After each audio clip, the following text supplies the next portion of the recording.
Hey guys, it's Devin from Channel 19 TV, and I am here with the author of The Art of Atari, Tim Lapetino. Thanks for having me over. Yeah, thanks for coming.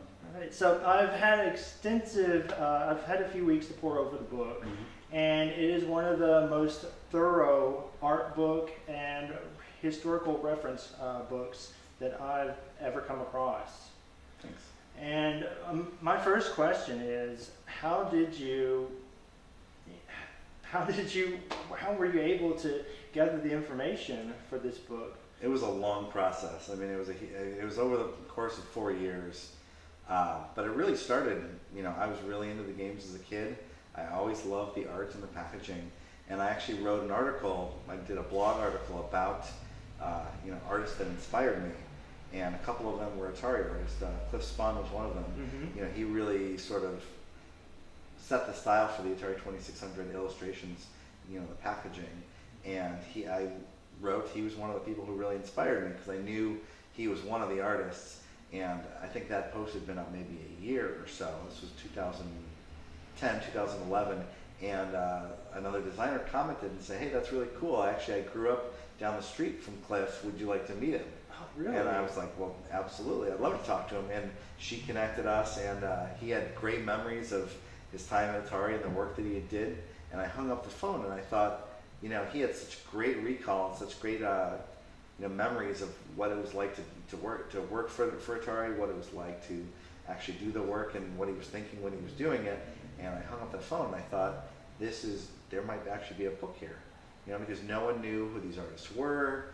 This was a huge part of Atari's success, being sort of this design and creativity focused company, that I started thinking that, hey, maybe there was a book here. There were some, other people, I knew other people were interested, who these people were, what were their stories, how did they go about creating the art. And so I started looking into it. Cliff was able to introduce me to another person, who was able to introduce me to someone else, and suddenly I was talking to all these artists. And I just had this vague idea of, this would make a great book. So I slowly worked on the research side of it. But then I was able to, I found another collector who had a whole bunch of slides and 4x5 transparencies. And those are basically the digital files of the 70s and 80s, right? So an artist would create a piece, and then they would photograph it flat for use for reproduction, and they would create these slides or transparencies, and they would use those to actually build these photomechanical files, and that would be something that would be eventually printed. So those, a lot of those transparencies existed. They stuck around much more than a lot of the original art, and I was able to buy a whole set of these, and then I was like, oh, I actually have some artwork that we could actually use to make a book. And that was when I felt like, okay, this book could be something that could actually happen. So it took you 4 years to gather all of the materials and all the story, but what was it Cliff Spahn that inspired you to write the book in the beginning? I think it was part of Cliff, but it was also one of the burning questions for me was, I grew up an Atari kid, and I'm also a graphic designer. One of the things that I do is logo design, and they're really well-known logos, and they're famous logo designers, at least in design circles. And the Atari logo is probably one of the iconic identities of 20th century, and no one knew who did the logo barely. And the designer's name was George Opperman, and I scoured the internet looking for information about this guy. Who was he? What else did he do? How did he get to Atari? And there was almost no information. He had passed away in the mid-'80s. Really? And, he died really early, really young. But he passed away, and there just wasn't a lot of information out there. So I started digging in because I really wanted to know the answer to that question. And I realized that he was kind of this unsung design hero. He was really the one who kind of set the direction for Atari creatively overall as a company. He was the first and most influential art director there, and really set the stage for everything that would come. So I know that during my time in the 80s, I was playing the Atari 2600 video games, and I saw the artwork, and it was just inspiring. It took a small idea, and just the artwork turned it into just this big, colossal adventure. But you never knew who the artists were. Why do you suppose they hid the artists? I think there was a couple things. One, it was just practical. Like, they didn't really want them signing the artwork because it just made it challenging. Because if you have a signature in there, you either have to decide, are you going to crop it in, are you going to crop it out? You know, there was a practical reason, like Atari would preferred not to have to deal with that. You know, some of these guys still snuck in signatures, you know, and that changed. Some of them showed up, but there just wasn't a, even though it was a design and art focused company, they didn't have a practice of crediting the programmers, you know, or the designers, and so there wasn't a credit line. So that was part of this just overall research. That they did have a practice of hiding the programmers, and I know one of them snuck an Easter egg into, I believe, Adventure. Yeah, that's Warren Robinette, and he wasn't the only one. But you know, some of that was on Atari's part. They knew they had these really talented people, and they felt like, oh, well, if we put their contact information and their name, in these things, that other companies might poach them. The funny thing is, though, after reading the book, I found out that a lot of them were actually freelancers that were hired on to Atari. So some of them, yeah. Yeah, so some of the artists, especially early on, were freelancers. You know, Cliff Spahn, Rick Gaitis, Susan Jekyll, were all freelancers. But then Atari realized they had so many games coming in that they needed a staff, and they hired people full time. I saw in some of the evidence of the artwork that they did snuck their signatures in. Was that a clue for you to find out who they were? I think we were looking for everything, so anything that could help us. But I mean, there was a lot of misinformation out there. People misreading, misreading those signatures because they're not very legible. So that was, sometimes it was a clue. I mean, at points we had the actual books out, and we had a jeweler's loop, or a printer's loop, and we'd get in there and look real closely and see who are these people. But that was just the start of research. We had to do a lot more to figure out who these people were. What was the one thing that surprised you during your 4 years of research that you just didn't see coming? There was a lot of surprises. I think some of it is just how many people came through Atari. And there was a lot of well-known artists, but also Atari actually treated the illustrators specifically really well, like in terms of paying them well, in terms of just really giving them time to do the work well. Instead of just things were flying through there, and these guys had a lot of the time. They were paid really well, at least in terms of the industry. That was one of the places that people wanted to go, and they knew that their art would be treated well. So Atari in the Bay Area had a reputation, a really good one, for a place that people wanted to go. So you'd see people who were well-known artists like Ralph McQuarrie, who did a lot of the Star Wars work. Even he did a piece.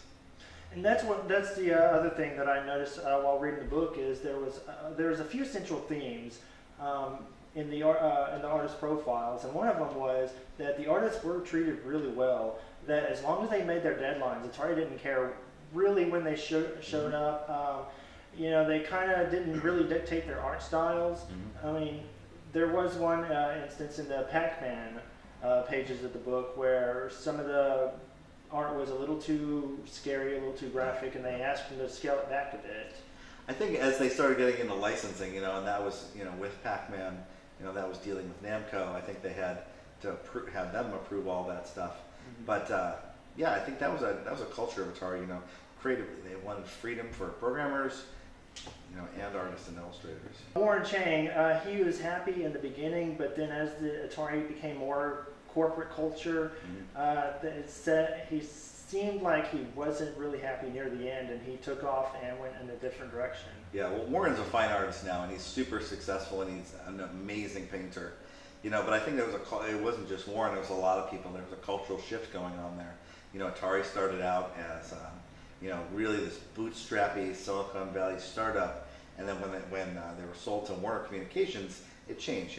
They sort of got enveloped in this much larger company that had this corporate culture and had this way of doing things. And I think some people balked at that. Some people that wasn't their bag, but it also allowed them to have the resources to do some amazing stuff.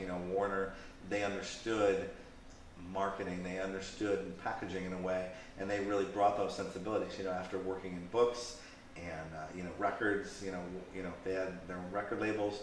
Like, they really understood how to sort of make that happen. So you see this fusion of Warner's experience and know-how, and with these super creative folks in Atari, and that's what people would really consider the sort of golden era of Atari.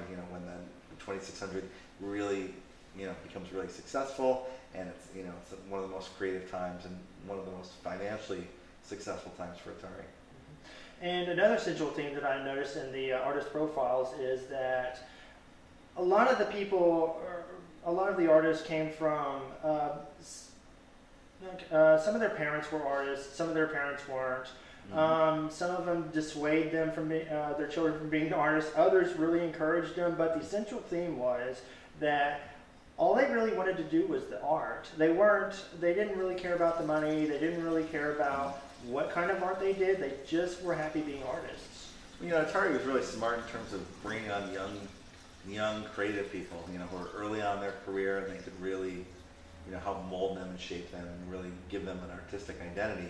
And I think that, it was a different era, where there really was still, this was the very last gasp of, great illustration work, in the late 70s and early 80s, and then it starts getting replaced by photography, but there really was a viable track for an illustrator. Now, there's a lot of illustrators out there now, but it's tough. People want you to know how to do much more than just illustration. It's design, it's photography. I mean, there's, the requirements in some ways are a lot higher, and there's a smaller market for just straight illustration. So I think these people are sort of the last of a, really of a, generation of that style of artist. Yeah, and I think that's why Warren Chain went back to going with traditional art. And they wanted to do, I guess Atari and the other companies wanted to do more brightly colored, more marketable pieces, but Warren Chain was just not happy doing that, and he went back to the style of pen, paper, watercolors, ceramics. Yeah, I think Warren continued to do illustration for a while, but I think he realized that he really wanted to go back to fine art and painting, and he's an absolutely phenomenal painter, and he teaches. And he, really is an old school fine artist, and he does a phenomenal job, But other people, like Steve Hendricks and others, went into graphic design. He's a creative director. People have continued, as the industries have continued to change and grow, people have gone their own separate ways. So, with some of these people having backgrounds in industrial design, home design, illustrations, and other types of art form, what do you think connected them to Atari? I think it was, for some people it was just a job. It was an interesting place to work. I think other places you think about, there was a real draw because they were doing really unique and interesting things. They were on the vanguard of home electronics, video games. The first really popular home console. Think about what they did in arcade. Those were really unique things, and I think it was a cool, scrappy, independent, really creatively led company, and I think it was a great place for a lot of the time. It was a great place to work, and you saw people who can't, these people you call them polymaths today, who, like Roger Hector, who did industrial design and graphic design, and could draw really well. These people who had multiple skill sets could come in. Susan Jekyll, great illustrator, Evelyn Cito, awesome designer, but also could dabble in these other places. And I think these people found a creative home there. And I think that was my big thesis. I think that was one of the big aha moments coming out of this book, is that Atari wasn't just this great video game company. They had great programmers and they made amazing things at the dawn of this industry. They really were a creativity-focused company, much like we might think of Apple or Facebook today. Very, very creative, and there's a real freedom to dig in there. And I think that creative culture gets forgotten because there's so much focus on programmers and technology, and there's a whole other side to it that's why I wanted to explore that in the book. And speaking of Apple, it was one of those stories that I read in the book was how Steve Jobs and Steve Wozniacki was part of Atari, the Atari family before they went off and moved on to find Apple. Yeah, and it's funny. It's for someone who worked for Atari, not even a couple of years. That everyone wants to know about Steve Jobs and Atari, but it's a fun, Steve being Steve, and having Steve Wozniak come and help him. Wozniak, sorry. Yeah, no, and having him help with projects on the side. Steve, I think it's really interesting because Steve probably wouldn't have drawn a direct line to this, but I think he learned a lot at Atari learning from how they ran things to even the way Nolan Bushnell kind of helped sort of guide the company. And at some point, I think he even he asked if they wanted to invest in Apple, and they said no. And that's unfortunate for them. Yeah, because Apple is a multi-billion-dollar industry now. Right. But Steve Jobs, he didn't have any kind of engineering background, did he? Not really. I mean, Steve, from what I've understood, Steve strikes me as somebody who was around engineering a lot. He wasn't somebody who could do all that himself. He definitely had some skill, but he was much more, he knew what was possible and what was not possible. And I think that was a strength for him. And then, you see this starting with his collaboration with Steve Wozniak working on the Breakout game. That, he was very much directing the work and doing a little bit of it, but really sort of providing the vision and then putting somebody really, really smart in that, and Wozniak making it happen. And did Atari know that Wozniak was moonlighting with Steve, or was that kind of hidden under the radar? It depends on who you ask. Nolan and Alan Alcorn make it sound like they did know that was the case. I don't actually know if that's really true. But at least they've said in interviews that they knew that was happening, but it's hard to tell. And in the book, they said Steve Jobs was kind of a little bit of a dictator, kind of pointing out people's flaws just out and about, and he refused to shower. So that was another angle. Yeah, and that's just Steve. I think he always had a very strong opinion of himself and very confident, even when he was basically a peon at Atari. But, going back to the art itself, Cliff Spawn, he was the first that kind of illustrated the box art, correct, and set the style for the box art. What type of style is that? It's hard to exactly put it into a box, but he was definitely influenced by another illustrator named David Grove, right? And David Grove was really big in San Francisco, and Cliff stumbled onto his work, and he had this really interesting work of using both montage, combining different images and having them sort of live in space together, and this really, Cliff calls it anti-painting, where basically you would put down color and put down paint and then remove it, basically pulling paint off of it, so you have this great texture and this really interesting feel to it. So it felt like pieces were coming together, but at the same time, the edges were rough, and you got a really beautiful texture. And with you being the child of the '80s, what did you see in the box art that made you want to keep your collection as pristine as possible? I think for me, it was part of the actual story of the game. It wasn't just what was going on the screen, but when you were playing Super Breakout, that you you weren't just a paddle, a flat graphic in a flat box. I was an astronaut, and you had this great, beautiful band of color reflected in the faceplate of the visor of the helmet. If you were an adventurer, you were fighting dragons and walking through catacombs. So I feel like the box art was this crucial part of the story. Before you ever plugged the cartridge into the console, you were sitting down and you were already sort of envisioning this world. So it was this great bridge from the actual gameplay to sort of what you're creating in your mind, and it sort of amplified the actual experience. And I know that happened for me. And that's what I was going to ask you next is, I know the PlayStation VR came out on October 13th, which was a few days ago. People are now getting to strap on VR helmets and experience worlds that they couldn't really see on a flat screen. But in the 80s, Atari 2600 was probably the first home console, correct? It wasn't the first home console, but it was the first really successful one.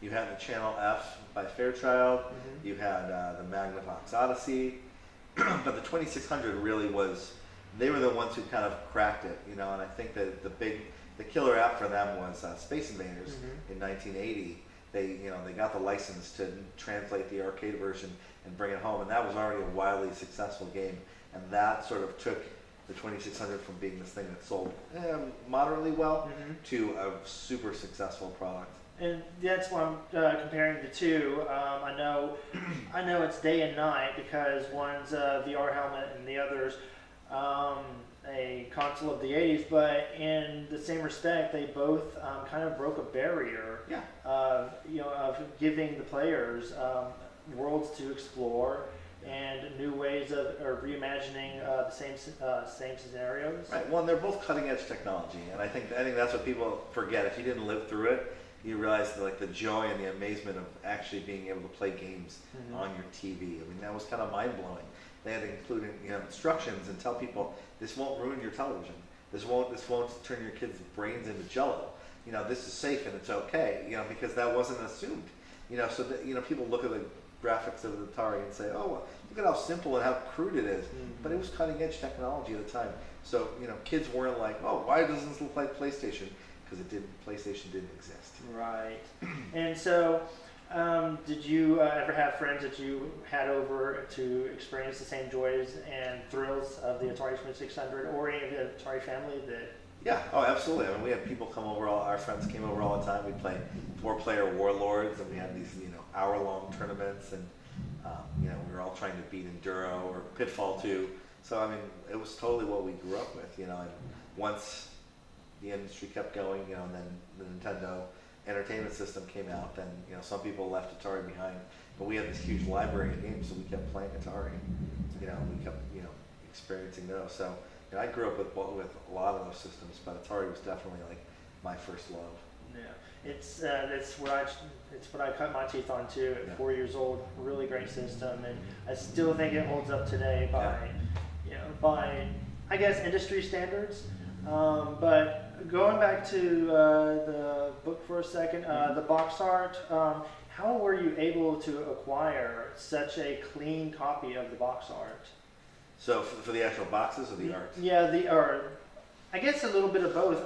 For one of the boxes, because they're about 40 years old, and it's next to impossible to find a mint condition Atari box. Yeah, some of the boxes that we photographed for the book were in great condition and they were really nice. Others, looked like they had seen some wear and tear, and I was fine with that because I feel like from a museum perspective, that's what they are like. That's the condition that they came in. They're 40 years old. It's okay if they show some of their age. So it was a process of just acquiring those different boxes and being able to photograph those. From the art, now that was a huge process. It was taking some original art and photographing it flat. We were able to do that. We got to meet with collectors. We've been in touch with other museums. But then a lot of it was scanning 4x5 transparencies. We have specialized scanning equipment so we can scan those and get really high resolution because they're photographic transparencies. So you think about it like they're really dense with information. So you can scan something that's 4x5 and blow it up into a really, really large, poster size if you really wanted to, if you have the right equipment to do it. And that's great. It's nice. So we're kind of merging. We're using digital technology and analog technology together. So a lot of the art in this book is the largest that it's ever been printed. Like because the actual size of the art on the box is basically 4 inches square. We're showing it in almost a 10 by 12 book. Some of these have never been seen that large outside of the actual original illustration. Well, and that's what I've noticed in the book is there's beautiful 2-page spreads, a beautiful 1-page designs on here that are, they're not grainy, they're not pixelated, they're just absolutely gorgeous, as if somebody just drew them directly on in the book. Yeah, well, and that's a nice thing about, there's obviously a lot of work involved there. Even taking transparencies, we had to do a lot of cleanup, got to make sure they're retouched so they look as close to the original as possible. 40 years of storage, of these things being used. Some of them were in some rough shape. So we did a lot of work to try and get them back to how they looked, when they first, when the paint was still dry. So, and the one of the other stories in the book is the E.T. debacle. Could you kind of highlight on that? Oh, well, yeah. So I think the short version of it is that, Atari was struggling at that point, in the market. They had a lot of excess inventory. They wanted to get rid of it, and the way that companies often do that is they can write off things as a loss if they destroy some of their excess inventory they can't sell. So they got a lot of inventory. It wasn't just ET though. It was ET, it was other cartridges, there was hardware involved, and they were looking for a kind of out of the way place to dump. They had factories not that far away. So they went to New Mexico and they dumped these, and they knew that they could wall them off so people couldn't get to this stuff. But of course, word gets around, so kids start getting into the dump and taking home Really? cars full of Atari merchandise. Well, as soon as that becomes a story and it gets picked up apparently on a slow news day and becomes a national story. And so some of the pictures in the book highlights the dump site being revisited and unearthing all of these boxes of E.T. and then there was one of Pac-Man as well. Right. Well, and that national story sort of spawned a legend, right? So it went from being a news story saying Atari's burying thousands of cartridges to saying, oh, Atari E.T. was the worst game ever. That Atari hated it so much that they buried it. You know, and it became this urban legend. And the documentary filmmakers wanted to find out what was actually buried there. So they, got a core sample and then they eventually dug these things up. And sure enough, it wasn't just E.T. But I think a lot of it was surrounding that game. That game had a lot of hype to it. There was a just incredibly short timeline to do it. Normally, programmers had 6 months to work on a game. The programmer of Atari, Howard Warshaw, had 5 weeks. 5 weeks for just one game? Yes. Wow. Right. So they had signed the deal. They needed it by Christmas, otherwise they would completely miss the retail window. And he had a really short amount of time. So I imagine that put a lot of pressure onto him. Yeah, it did, and and I think the documentary they spell that out really well, and sort of what that was like for him. But it's just kind of one of these fun myths that even if people didn't grow up with Atari, they've heard the stories, and it was just really interesting to try and help sort of set the record straight, in our book and talk about it, because it's something everyone asks about. So do you know what happened to the dug up merchandise? I know the city of Alamogordo owns a lot of it because it's basically their dump, so everything in the dump is theirs. So they sold a lot of them. I think they donated some to museums and some other cultural institutions, but I think they sold a lot of them on eBay, and that money's going back into the city. Now, going back to the beginning of the book, I know you, in the introduction that you wrote, you said that you did a lot of traveling, a lot of extensive traveling to meet these people for the research of the book. How far did you go? How many hours of travel time did you accumulate? I'm not counting, but I was in the Bay Area, San Francisco, LA, all over the Bay. A lot of the people who worked at Atari still are located in and around Silicon Valley, but trying to meet with collectors and museums. I've been in New York and Cleveland, Milwaukee. All over. It's really interesting. I met a guy, who had a very rare piece of hardware in Boston. So this stuff, has ended up traveling pretty far. So I was willing to go wherever the stories were. Oh, wow. So without giving any of the collectors' names, because I do want to value their privacy, how did you get in touch with them? I think some of it was just old-fashioned research, but some of it is also I've been in the Atari collecting sort of scene for quite a few years, probably going on closer to 15 years. And, so you get to know who are the players, who are the people who are big collectors, who has what, and, just connecting with them as I was working on this book. And what, I know you've got quite an extensive collection here, but throughout your research, what are the pieces that really surprised you when you met some of these private collectors? I think one of the fun things, we have a whole prototype section in the book, and we talked about pieces that either didn't get made or games that got shelved.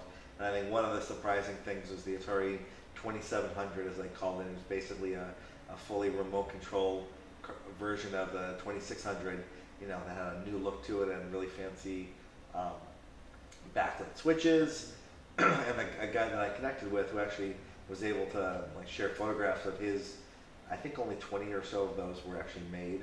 It wasn't actually produced on a large scale before it was canceled. Oh, wow. But he actually found his unit in a thrift store. And I know you've got video music in there, as well as the Atari 400, Atari 800, the 2600. Let's see, what's the next one? The 5200? 5200, the 7800. So I think for me, including the Atari computers, at least those early ones, is they were really on the line of being, they were computers, but they were also video game systems. They weren't they did things that computers did, but they really were in that transitional period. And it's just really interesting to see Atari make those moves and move into that space. And so when the Apple II came out, did that kind of crush the computer side of Atari? Not completely. Atari's computers actually sold pretty well for a while alongside some of those Apple machines. You know, they had different pros and cons, but you know, Atari did a really nice job with some of it. I mean, for this book, I was really interested in the industrial design side, whereas they really took great care, and the products are really distinctive and unique looking, and yet they still feel like they're Atari. For the industrial design side of the book, was Atari did they have a house style that they wanted to keep to, such as the way they did the art? No, it was still evolving, you know, because you look at the Atari 2600, it looks really different than the 5200, the 7800. It was an evolving style. How did you get to have clean photographs of some of the what looked like mint-conditioned hardware? We shot most of it. You know, we did custom photography for all of this stuff because I really wanted to. I mean, some of the photography is actual original portfolio photography that Atari shot for themselves, but a lot of the console photography, we wanted new photos, stuff that people hadn't seen. You know, we wanted to make sure that, hey, whatever angles we wanted, what would serve our layout, but also I wanted to show these things as artifacts, right? What do they look like? You know, what does the plastic look 30 years later?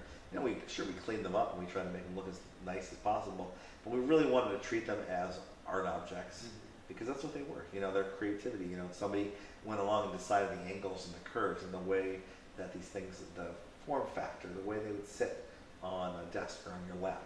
You know, so it was very important for us to really show these things in in that light. So what ultimately got Atari out of the hardware? I think Atari Jaguar was their last console. Yeah, that's right.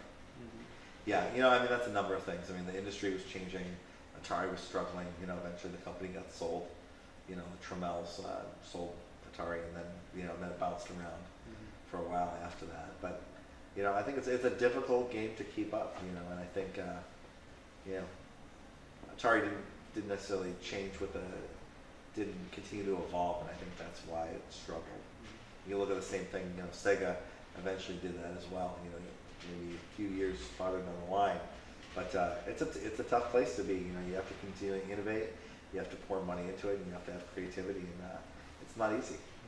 So speaking of innovation and creativity, going back to the art a little bit, I know there's a lot of creative and innovative artwork based on the Atari 2600 pieces. But what do you think about since you're into graphic design, what's your opinion of today's box art for the PlayStation 4, the Xbox One? It seems like it's really more marketable pieces than it was true art. Yeah, you know, it's hard to evaluate it that way. I mean, the work it's done it's done well. You know, I mean, like very great craft, very high quality work. But it's just a different industry. You know, back when Atari was doing this, you know, they were able to create their own Pac-Man art, their own version of Pac-Man. That would never happen today. The way the licensing works now, you know, Namco would, now it's Bandai Namco would say, okay, well, when we show Pac-Man, here's what we show.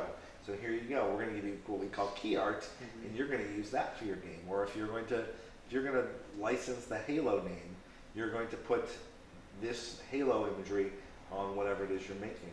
You know, there's a much more tight control of franchises and brands, and thus brand artwork. So it's just not done that way anymore.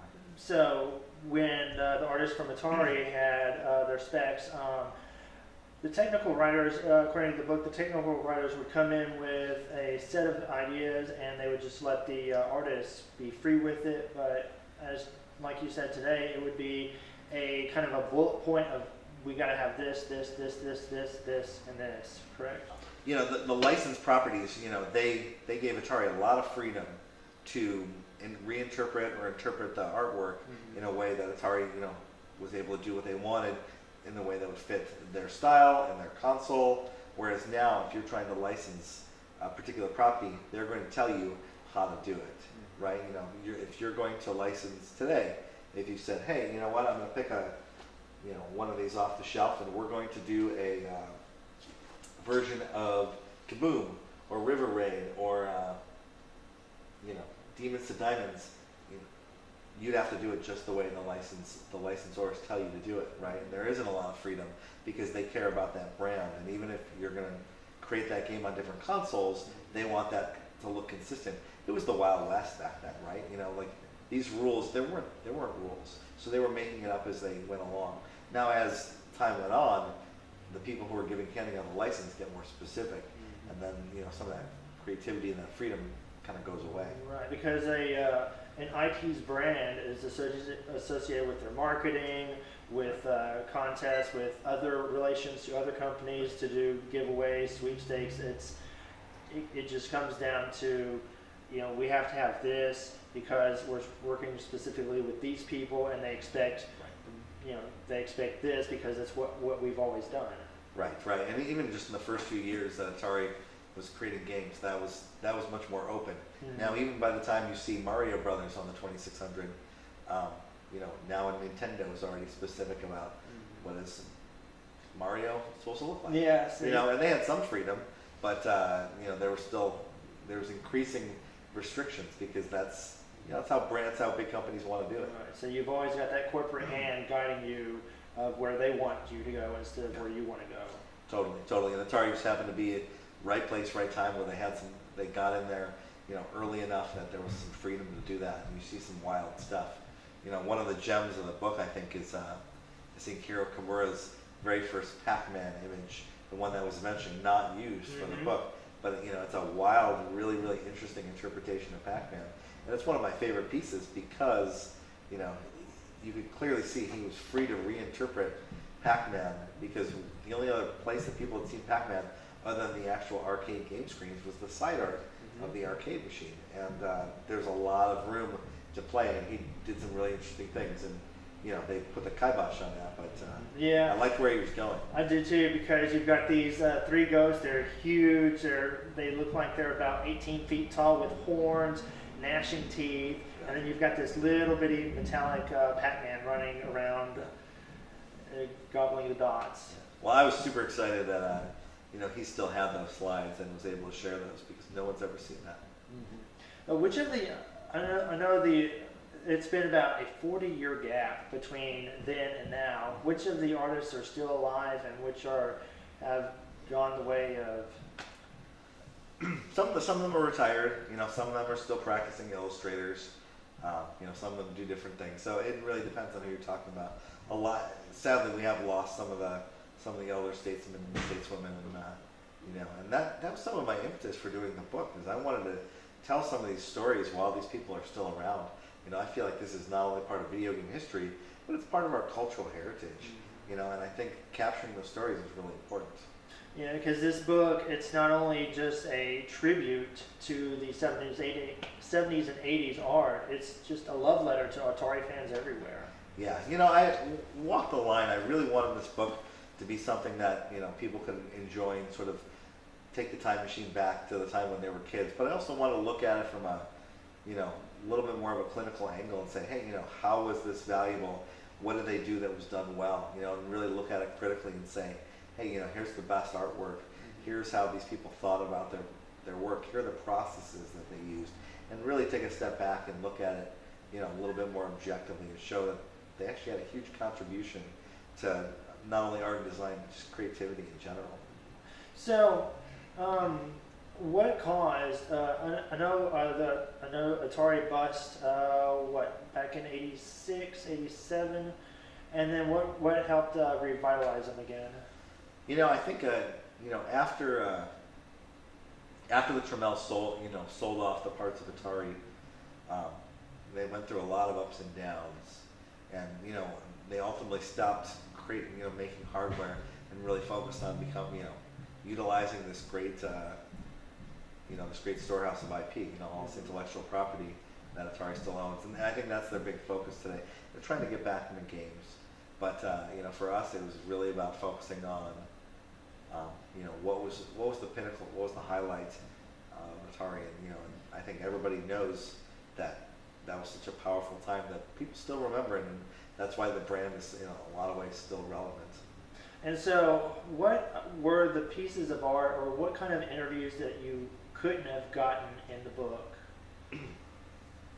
If I had a time machine, I would go back and talk to George Opperman while he was still around. I think it's a little bit of a tragedy that one of the great creative directors and designers of that era, we don't have him to ask him questions about the work.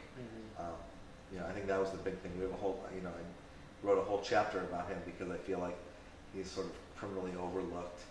I really want to help tell those stories, but it's a challenge, because we're telling the story through people who knew him rather than his own words. So you had another role to play in the book. Not only were you the author, but you were the co-director? Co-art director. Co-art director. Yeah, so I worked really closely with our designer and design team to make sure that the presentation of the book was, it was a modern presentation, but in the same way, we didn't forget where, the history of this book and the style of illustration. We wanted to really present this art in a way that felt like appropriate for the era, but didn't feel like this was a book that was made in 1982, right? It felt like it's a modern art book, but that's a slippery slope. So we really had to think about how that was going to be presented. But Jason Adams, the designer on this book, did a fantastic job, and it was a pleasure collaborating with him on it. So, did you have any direction in how the book was designed, like the pages? Yeah, absolutely. I mean, we worked very closely together, with art direction on how the pages look overall, how the spreads. I'm very, very tuned into what was in the book and what was not. There were certain things we ended up cutting, for space reasons, and also just because we really wanted to put the best work in there. We wanted to show as much as we could, knowing that we wanted to be the definitive work, but at the same time, had to put on our sort of curator's hat and say, okay, what is the most appropriate, and what is the best work to be shown here in this context. And is this your first book, a published book? No, this is my second book. And what's your first book? My first book is called Damn Good: How Top Designers Discuss Their All-Time Favorite Projects. So it's really a design inspiration book. And I actually co-wrote that and designed it with Jason Adam, who designed this book as well. Okay. And how did you acquire your collection here? The boxes and the games and the art, it's been over a period of 10, 15 years. So it's been a long stretch of collecting this, and some of the pieces in the book were from other collections as well. So it wasn't just drawing on my own stash, but really, from other people as well. And what's your personal favorite of all of the art that's featured in the book? That's tough. I think Super Breakout that I mentioned was one of them. I also really like Missile Command. Just the detail is fantastic. Yeah, you've got the ship, or you've got the people inside the kind of hub there, and then you've got the missiles in the background. Yeah. It's really fantastic. Yeah, it totally is. What are you expecting the reaction from the people who purchased the book? I hope people who grew up with Atari feel like this is appropriate, and it really brings them back to that that time in their life and the games that they grew up with, and reminding them that. But I also hope that from a creativity and design perspective, that people really take Atari seriously from that way and realize that this was a creative powerhouse. This is a company that really had design and art at its heart and its focus. And I don't think people necessarily think about them that way. And how does Atari compare to today as opposed to when they first began? It's a totally different company. The historical Atari were pioneers, and they created something from nothing. I mean, where I would look at the modern company is they are shepherding these properties, into a new era. So it's apples and oranges. Okay. And so I wanted to ask you real quick. You're doing a video game museum, correct? Yeah. Do you mind if we hit on that a bit? No, absolutely. So and I think that really grew out of the work of this book. I realized that in trying to seek out original artwork and production artwork and tell these stories, that a lot of it's gone. Art got thrown in dumpsters. People threw things out. Companies in that era didn't have these robust preservation methods that some of them do now. And I really want to capture those stories and that art and that, but also video game art and design is not treated as high art, Mhm. right? You know, because it's video games, and I think there's a lot of stories to be told in art and design, but doing it through that lens of classic video games. Mhm. You know, so understanding what is the importance of Sonic the Hedgehog, the fact that that was the first time a video game company really sort of used what I like to call attitude marketing to compete with Nintendo. You know, they said, hey, you know what? Nintendo for kids, but if you're a cool kid, you know, if you're a little more grown up, you're going to be kind of a badass, like Sonic the Hedgehog. You know, and they really use a certain kind of marketing. And I think those are really interesting stories to tell. Those are stories that I would tell as a designer, and those are interesting topics to talk about.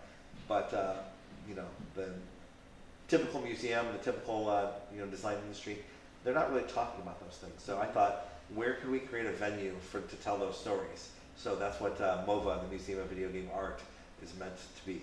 Okay. And what kind of pieces will you be displaying in that museum once it's up and opened? Yeah, I think it'll be a lot of the same kind of stuff that's in the book. I mean, you think about industrial design, consoles, drawings. You know, we have engineering drawings from actual industrial design. We have you know, interviews, photographs, original sketches, original artwork, all of that stuff. Okay. And when do you think?